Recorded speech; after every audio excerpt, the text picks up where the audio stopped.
Hi, hello everyone. Bismillah Rahman Rahim. Assalamu alaikum rahmatullah. Jamaat ইসলাম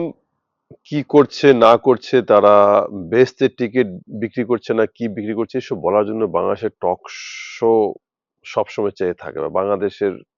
অন্যান্য যারা রাজনৈতিক দল আছে তারা সবসময় বলছে এবং পাশাপাশি এই ধরনের কিছু বলার জন্য আমাদের ডিস্ট্রিক্ট পর্যায়ে নেতা রয়েছে এবং কেন্দ্রের প্রথম সারি না দ্বিতীয় সারির বহু নেতা রয়েছে ওনারা এইসব কথা বললে মনে হয় বেশি ভালো হয় কারণ যেই কথাটা কিছুটা হলেও কন্ট্রোভার্সি হয় বা আগামীতে দেশ কিভাবে চলবে দুর্নীতি কেমন হবে বা না হবে বা আমরা কতটুকু কন্ট্রোল করতে পারবো কি না পারবো এইসব কথা মনে হয় বলার এখনো সময় হয়নি বা আসেনি আমাদের আর বিশেষ করে মানে জ্যেষ্ঠ নেতাদের তো অবশ্যই নয় কারণ পূর্বে না চাইলেও কিছু ঘটনা ঘটে গিয়েছে আমাদের দ্বারা ২০০১ সাল থেকে ৫ সাল পর্যন্ত ওইগুলোকে মানুষ এখন বারবার নিয়ে আসবে আমরা যদি সেটা স্মরণ করিয়ে দেই মানুষের সেটা টান দিয়ে নিয়ে আসবে আমাদেরকে এমন কোনো কথাই বলা যাবে না যেটা মানুষ স্মরণ করবে বা যেটা মানুষ টান দিয়ে যেটাকে আর মানুষ লম্বা করে ফেলবে যাই হোক আর আরেকটা আরেকটা বক্তব্য যেমন শুনলাম যে আমরা সবাই ধানের শীষের লোক যাকে প্রার্থী দিই না কেন আমরা তাকেই আমাদেরকে তাকে ভোট দিতে হবে আমরা প্রার্থীকে নয় আমরা ভোট দিব আহ ধানের শীষকে আমরা মনোনীত করব আমরা একটা সভা একটা জনসভায় যদি ১০,০০০ লোক থাকে সেখানে নেতা বা বা অ্যাক্টিভ বা একনিষ্ঠ কর্মী থাকে সেখানে হয়তো বা ৫০০ জন বা তার চেয়ে কিছু কম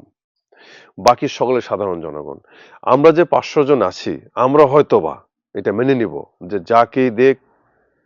সে প্রার্থী যেমন হোক সমস্যা নাই আমরা ধানের শীষে ভোট দেবো ধানের শীষকে জেতানোর চেষ্টা করব কিন্তু বাকি যে লোকগুলো থাকে ৯,৫০০ জন তারা কিন্তু সাধারণ ভোটার তারা কিন্তু সেখানে প্রার্থী যাচাই করবেই এবং একটা কথা আমরা সকলেই জানি যে কিছু ভোটার থাকে যারা ভাসমান যারা সব সময় দেখে যে ভালো প্রার্থীকে এবং আরেকটা চ্যালেঞ্জিং ব্যাপার রয়েছে এখন যে আওয়ামী লীগের একটা বৃহৎ একটা ভোট কিন্তু বাংলাদেশে এখনো আছে তারা যদি ভোট দিতে যায় কোনো কারণে তারা কিন্তু ভালো প্রার্থী দেখবে এখানে 100% ভালো প্রার্থী দেখে তারা ভোট দেবে তো এই ব্যাপারটা এই ব্যাপারটা আমাদের দেখা উচিত ছিল বা এখনো দেখার সময় রয়েছে বাংলাদেশের বহু জায়গাতে এখন আহ প্রার্থী পরিবর্তন নিয়ে মোটামুটি একটা আন্দোলন চলছে এখন এটাকে সত্য মিথ্যা যাচাই করে অবশ্যই অবশ্যই কেন্দ্রকে একটা সঠিক সিদ্ধান্তে আসতে হবে কারণ এই ভোট শুধু আমাদের ভোট নয় আমরা এই ভোটে হয়তো পার হয়ে যাব হয়তো বা জনস্রোতে বা কোনোভাবে আল্লাহ হয়তো পার করে দেবে ইনশাল্লাহ কিন্তু আমাদের পরবর্তী ভোট আরো কঠিন হয়ে যাবে কারণ যে প্রার্থীকে দেব সেই প্রার্থী এবং তার লোকজন যদি ভালো না হয় কারণ সেই এলাকা কিন্তু অত্যাচারিত হবে এবং এটার একটা শক্ত প্রভাব শুধু সে এলাকাতে না সারা বাংলাদেশ জুড়ে সেটা প্রভাব পড়বে কারণ প্রত্যেকটা নিউজে মিডিয়ায় টক শোতে তখন সে এলাকা নিয়ে টানাটানি করবে তো এগুলো আমাদের সবাইকে দেখতে হবে এবং আমি মনে করি যারা